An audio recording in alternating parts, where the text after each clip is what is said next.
Dans les centres de décision à Tel Aviv, existent des dossiers que personne ne montre aux médias. Des dossiers marqués d'un seul mot, top secret. Au cœur de ces dossiers, un nom revient sans cesse depuis des décennies.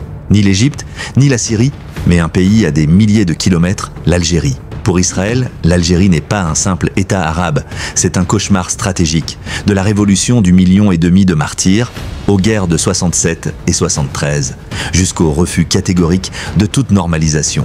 Voici l'histoire qu'on ne veut pas que vous découvriez. Comment Israël voit-elle vraiment l'Algérie? Et que redoute-t-elle de cette forteresse révolutionnaire? Le dossier secret est enfin révélé. Ce ne sont pas des reportages médiatiques, ni des nouvelles ordinaires. Ce que vous allez entendre provient des profondeurs même des archives de l'ennemi, des coulisses du Conseil de sécurité nationale israélien, là où s'écrivent des rapports que seuls les dirigeants de Tel Aviv peuvent lire. L'Algérie, un pays situé à des milliers de kilomètres des frontières de la Palestine. Et pourtant, dans les tiroirs du Mossad et les dossiers de l'état-major israélien, elle est classée comme un cauchemar stratégique. Pourquoi? Parce qu'elle est née d'une révolution qui a brisé l'une des plus puissantes forces coloniales du XXe siècle. Et parce qu'elle n'a jamais marchandé la Palestine, faisant de son soutien une part intégrante de son identité nationale. Aux yeux d'Israël, l'Algérie n'est pas un simple État mais en expansion et d'une position diplomatique qui met Israël à nu dans chaque forum international. Aujourd'hui, nous ouvrons Arma et forma l'OLP. En 1988, elle devint le premier pays à reconnaître l'État palestinien proclamé. Chaque geste était perçu à Tel Aviv comme une provocation stratégique. Dans les années 1990, alors que l'Algérie sombrait dans une décennie de saignement. En 2016, la presse révéla une opération du Mossad visant à espionner des frégates algériennes en construction en Allemagne. Et à Alger, plusieurs affaires de trahison furent liées à des contacts supposés avec une puissance ennemie, allusion directe à Israël. Sur le plan diplomatique, l'Algérie a toujours été un obstacle majeur. À l'Union africaine comme aux Nations Unies, elle bloque la normalisation entre Israël et le Maroc en 2020 a été un tournant. Pour Israël, c'était un succès stratégique. Pour Alger, une tentative de contournement, voire d'encerclement. Dès lors, la rivalité algéro-marocaine est devenue un champ de bataille indirect entre Alger et Tel Aviv. À cela s'ajoute le rapprochement algérien avec Moscou et Téhéran. Pour Israël, ce n'est pas seulement une alliance symbolique, c'est un réseau potentiel de contrepoids à ses intérêts en Afrique et au Moyen-Orient. Et pourtant, malgré tout, Israël ne perçoit pas l'Algérie comme une menace militaire immédiate. La véritable menace est ailleurs, dans sa mémoire révolutionnaire, dans son refus constant de toute normalisation, dans son rôle diplomatique qui isole Israël et maintient vivante la question palestinienne. En définitive, la relation entre Israël et l'Algérie n'est pas une simple rivalité politique. C'est une hostilité enracinée dans l'histoire, entretenue par l'espionnage, les affrontements diplomatiques et les équilibres géostratégiques. Une guerre silencieuse où les batailles ne se livrent pas seulement avec des armes, mais avec des idées, des alliances et des symboles. Pour les stratèges israéliens, Alger, c'est pas le voisin direct le plus menaçant militairement, mais c'est un nom qui revient tout le temps dans les analyses. Une préoccupation constante. Certains vont même jusqu'à parler d'un potentiel cauchemar. Un cauchemar, le mot est fort, hein? Presque un peu théâtral, non? Est-ce que ça reflète vraiment une angoisse stratégique viscérale ou est-ce que c'est pas un peu une posture commode, une façon de justifier une surveillance accrue, une sorte d'endiguement? Au fond, qu'est-ce que se cache derrière cette perception israélienne? Une hostilité froide, calculée face à un acteur régional qu'on ne peut pas ignorer? Ou juste une rivalité politique, certes tendue, mais gérable dans le grand jeu régional? C'est exactement ça qu'on va essayer de décrypter aujourd'hui. Comprendre comment Israël perçoit l'Algérie au-delà des déclarations officielles. On va explorer un peu les racines historiques, les dynamiques actuelles de cet antagonisme, un antagonisme silencieux, mais bien réel. D'accord. Essayer de déchiffrer ce regard que Tel Aviv porte sur cet adversaire, lointain géographiquement, mais jamais vraiment absent de leurs calculs stratégiques. Et pour comprendre cette méfiance, faut remonter un peu, aux origines. La guerre de libération algérienne, là, Israël, tout jeune État à l'époque, a fait un choix clair, celui de la France coloniale. Oui. Les archives, les témoignages, tout ça parle d'un soutien pas négligeable, diplomatique bien sûr, mais aussi du renseignement partagé.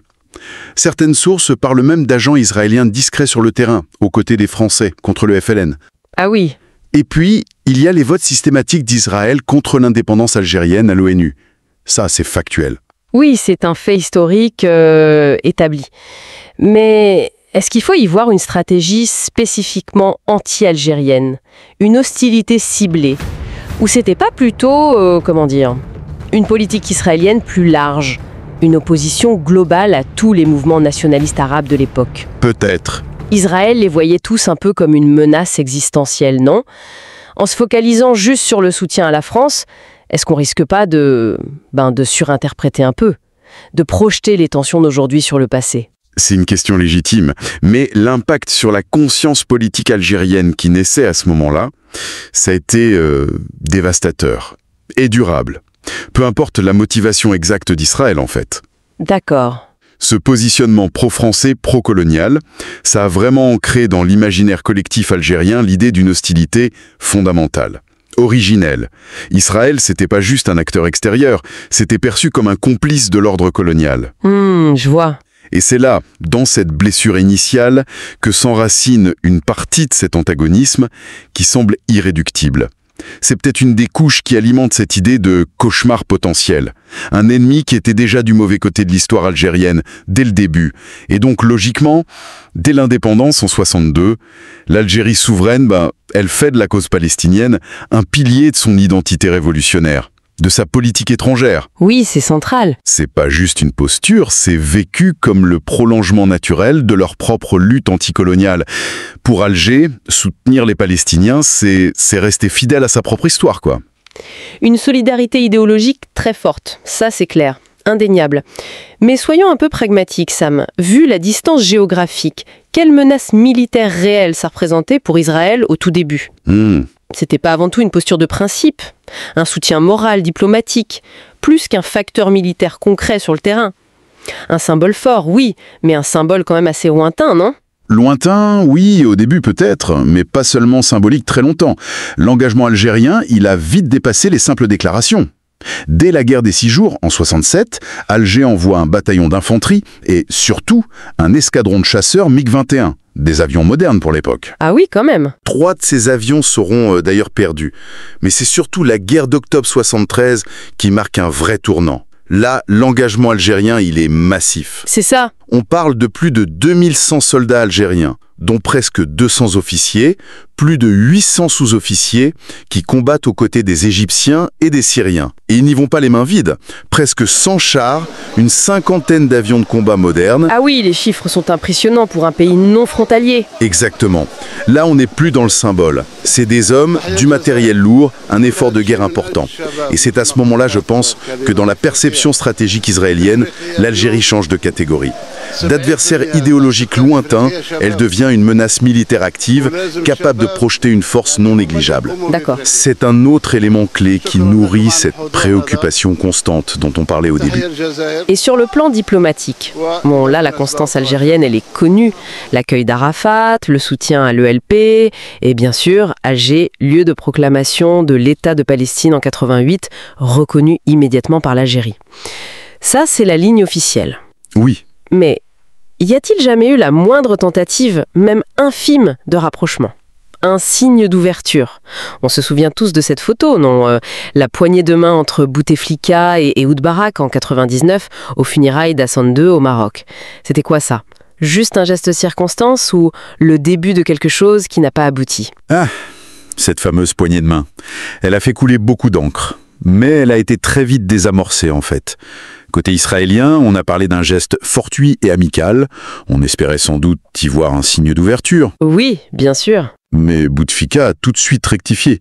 Il a insisté sur le caractère purement protocolaire, relevant de l'éthique algérienne, mais excluant toute signification politique. Il a même parlé d'une course à la normalisation à laquelle l'Algérie ne participerait pas. D'accord, donc fermeture totale. Voilà. Et ce refus de l'ouverture, même symbolique, il est profond. Il faut se rappeler que pendant la décennie noire, les années 90, l'Algérie aurait refusé des offres d'aide technique ou de renseignement israéliennes, par peur viscérale de l'infiltration, de la dépendance. Et cette méfiance, elle se traduit par une confrontation souterraine mais bien réelle dans le renseignement. Une guerre de l'ombre, quoi. C'est ça. On peut penser à cette affaire révélée en 2016 par MENA Défense. Des soupçons d'espionnage par le Mossad sur les frégates algériennes Meko 200, des navires modernes, alors en construction en Allemagne. Ah oui, je m'en souviens. Vrai ou pas, peu importe, ça montre bien l'intérêt d'Israël pour les capacités militaires algériennes. Et de l'autre côté, quelques années plus tard, Alger annonce démanteler une cellule de renseignement. Des employés d'Air Algérie, des responsables de sécurité, accusé de travailler pour Israël. L'affaire a été qualifiée de haute trahison. Donc en fait, sous le vernis de l'absence de relation, ça s'active beaucoup en coulisses, une guerre de l'ombre constante où chaque camp voit l'autre comme une menace et cherche à savoir ce qu'il fait, à le pénétrer, c'est ça? Exactement. Une méfiance active, si on veut. Et cette dynamique, elle contamine aussi toute la scène régionale. Face aux accords d'Abraham, à cette vague de normalisation, l'Algérie a dit non, fermement. Un non très clair. Et cette posture, ça fait d'Alger un obstacle important vu d'Israël pour son influence en Afrique. Surtout au sein de l'Union africaine où l'Algérie garde un certain poids. Oui, mais est-ce que ce rôle de verrou, il n'est pas sérieusement remis en cause, voire carrément contourné par l'alliance spectaculaire entre Israël et le Maroc fin 2020? Ah, l'alliance Israël-Maroc. Le grand voisin, le grand rival de l'Algérie. Ce rapprochement s'est vécu comme une provocation majeure à Alger, non? N'est-ce pas une manœuvre réussie d'Israël pour justement marginaliser Alger? Créer un contrepoids direct au Maghreb?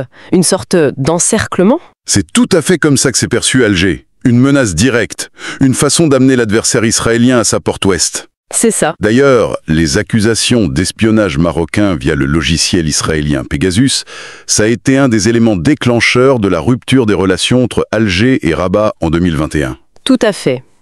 Côté israélien, ce partenariat avec Rabat s'est vu comme une nécessité stratégique.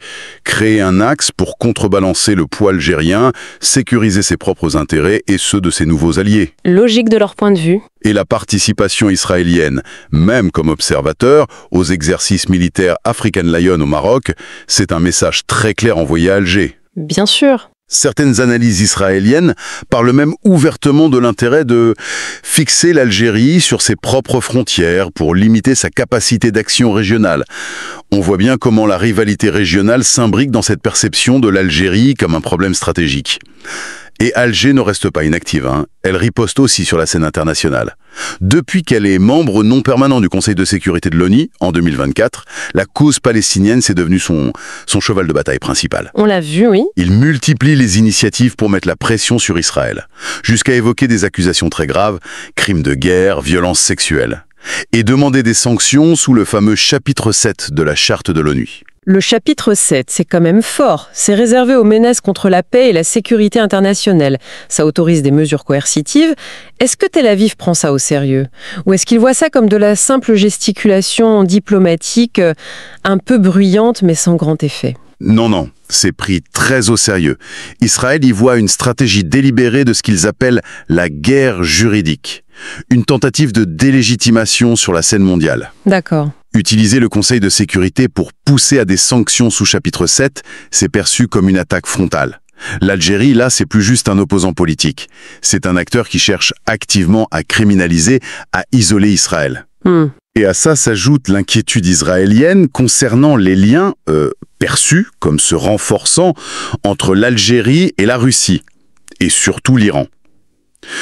Toute convergence, même limitée, entre Alger et Téhéran, c'est scruté de très près à Tel Aviv.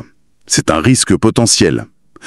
Sans oublier cette déclaration du président Tebboune, début 2025, il n'exclusait pas une normalisation, mais à une condition très précise. Un État palestinien souverain avec Jérusalem comme capitale, selon les résolutions de l'ONU.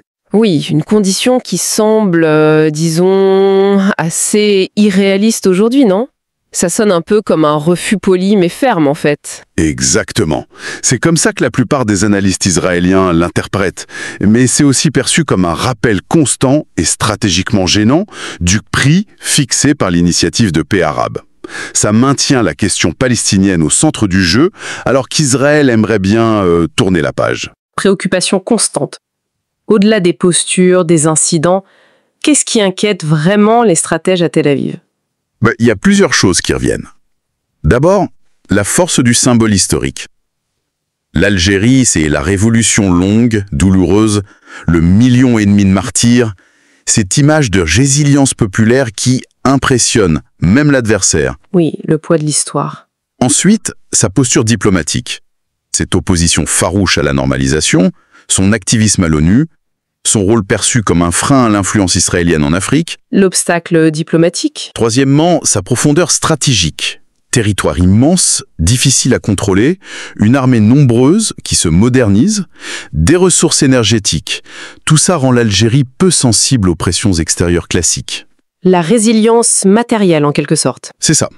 Et enfin, ce qu'Israël perçoit comme un réseau d'alliances discrètes mais potentiellement hostiles. Les liens avec Moscou, les affinités avec Téhéran, des positions similaires à celles de l'Afrique du Sud sur la Palestine. D'accord, le jeu des alliances. Donc en somme, la perception israélienne dominante, c'est pas celle d'une menace militaire existentielle immédiate. Il y a d'autres acteurs plus proches, plus menaçants directement. Non, bien sûr. L'Algérie s'est plutôt vue comme une menace morale et stratégique persistante. C'est le pays qui maintient vivante la flamme du refus arabe et africain. Celui qui empêche Israël de clore définitivement le chapitre palestinien et d'imposer son récit d'une normalisation inévitable. C'est un autre type de conflit, en fait. Exactement. Un conflit où l'enjeu est autant symbolique et diplomatique que militaire. C'est peut-être ça le cauchemar. Un adversaire qui refuse de plier et qui rappelle constamment qu'une autre issue est possible. Et malgré ce mur d'hostilité, cette opposition qui semble presque faire partie de l'identité algérienne, est-ce qu'Israël essaye quand même ? Est-ce qu'il cherche toujours par des canaux détournés à établir un contact, à briser ce mur du silence, ou est-ce qu'ils ont jeté l'éponge ? Non, apparemment, les tentatives persistent. Des infos circulent régulièrement sur des approches indirectes, des rencontres secrètes en Europe, pour sonder certains cercles, établir des canaux discrets. Ah oui ? Mais bon, jusqu'à présent, tout ça se heurte à un refus catégorique au plus haut niveau à Alger. Et surtout, il faut bien voir, à une opinion publique qui est massivement, profondément attachée à la cause palestinienne. C'est transmis de génération en génération. C'est ça. C'est cette symbiose presque totale entre la position de l'État et le sentiment populaire qui rend la position algérienne si rigide. Et peut-être unique dans le monde arabe aujourd'hui face à Israël.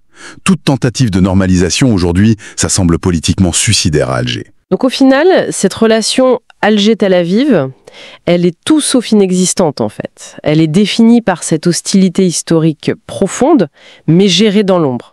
Un mélange de rivalité géopolitique pour l'influence, surtout en Afrique, d'affrontements discrets dans le renseignement et de batailles diplomatiques constantes à l'international. C'est tout à fait ça. Israël ne voit pas Alger comme un ennemi existentiel immédiat, mais comme un adversaire stratégique, coriace, dont le poids régional, les capacités militaires, le positionnement international sont scrutés avec une attention extrême. Et peut-être qu'il faut regarder au-delà de la seule question palestinienne, même si elle est centrale. Cette confrontation silencieuse entre Alger et Tel Aviv, est-ce qu'elle ne nous révèle pas des lignes de faille bien plus profondes qui traversent l'Afrique du Nord, la Méditerranée ? Intéressant. Est-ce qu'elle ne dessine pas en creux les contours d'une sorte de nouvelle guerre froide régionale, avec ses jeux d'alliance, ses luttes d'influence, ses enjeux de pouvoir cachés ? Dans une zone qui est en pleine recomposition stratégique. Quelles autres dynamiques souterraines cette tension particulière nous cache-t-elle encore ? La question reste ouverte.